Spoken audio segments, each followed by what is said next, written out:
Hi guys, அஸ்ஸலாமு அலைக்கும். Welcome to Taha's kitchen. இன்றைக்கி நம்ம தாஹாஸ் கிச்சனில் என்ன செய்ய போகிறோன்னா முட்டை பாஸ்தா மக்ரூனி தான் செய்ய போகிறோம். வாங்க எப்படி செய்கிறது பார்க்கலாம்.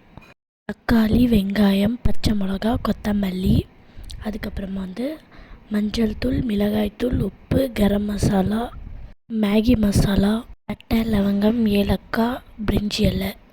ஒரு குக்கரில் எண்ணெய் போட்டு நல்லா சூடான உடனே இந்த பிரிஞ்சி இலை, இந்த கரம் மசாலா இதெல்லாம் போட்டுடலாம். வெங்காயமெல்லாம் போட்டு நல்லா வதக்கிட்டு, தக்காளி போட்டு இது கூட நல்லா வதக்கிட்டு, அதுக்கப்புறமா நம்ம எடுத்து வச்சுருக்கோம் இல்லையா மசாலா, இதெல்லாம் போட்டு நல்லா மிக்ஸ் பண்ணிடலாம். மிக்ஸ் பண்ணிட்டு சைடில் 4 மேகி மசாலா சிக்கன் க்யூப் மாதிரி விற்கும். அதெல்லாம் நான் போட்டு நான் செய்வேன். ரொம்ப டேஸ்ட்டாக இருக்கும் அந்த மாதிரி செஞ்சாக்கா. நீங்களும் இந்த மாதிரி செஞ்சு பாருங்கள். அதுக்கப்புறமா நல்லா சூடான தண்ணி எடுத்து நான் இதில் ஊற்றிட்டேன். நேரத்துலேயே தண்ணி கொதி வந்துடும். கொதி வந்த உடனே நம்ம 4 முட்டை எடுத்து வச்சுருக்கோம் இல்லையா, அது இதில் போட்டு தண்ணியிலேயே நம்ம முட்டை போட்டு மிக்ஸ் பண்ணிடலாம். அப்புறம் நான் 1/2 கிலோ மக்ரூனி எடுத்திருக்கேன், பாஸ்தா மக்ரூனி. அது இதில் போட்டு நல்லா வேக வைக்கலாம். நான் குக்கரில் மூடியெல்லாம் போட்டு மூட மாட்டேன், சும்மா லைட்டாக வேக வைப்பேன்.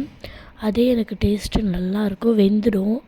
நிறைய பேர் கொலன்னு செஞ்சுருவாங்க, அது எனக்கு பிடிக்காது. இந்த மாதிரி செஞ்சால் ரொம்ப டேஸ்ட்டாக இருக்கும், பார்க்குறதுக்கு முழுசாக கூட இருக்கும். நான் இந்த மாதிரி நார்மலான ஒரு மூடி தான் போட்டு மூடி வச்சுருக்கேன். இந்த மாதிரி நல்லா வெந்துடும். பார்க்குறதுக்கு முழுசாகவும் இருக்கும், வடைஞ்சி கொலன்னு இந்த மாதிரி இருக்காமல் இந்த மாதிரி இருக்கும். இது கூட டேஸ்ட்டாக இருக்கும். நீங்கள் ஒரு வாட்டி செஞ்சு பாருங்கள். தாஹாஸ் கிச்சனுக்கு லைக் பண்ணுங்கள், கமெண்ட் பண்ணுங்கள், ஷேர் பண்ணுங்கள், சப்ஸ்கிரைப் பண்ணுங்கள். அஸ்ஸலாமு அலைக்கும்.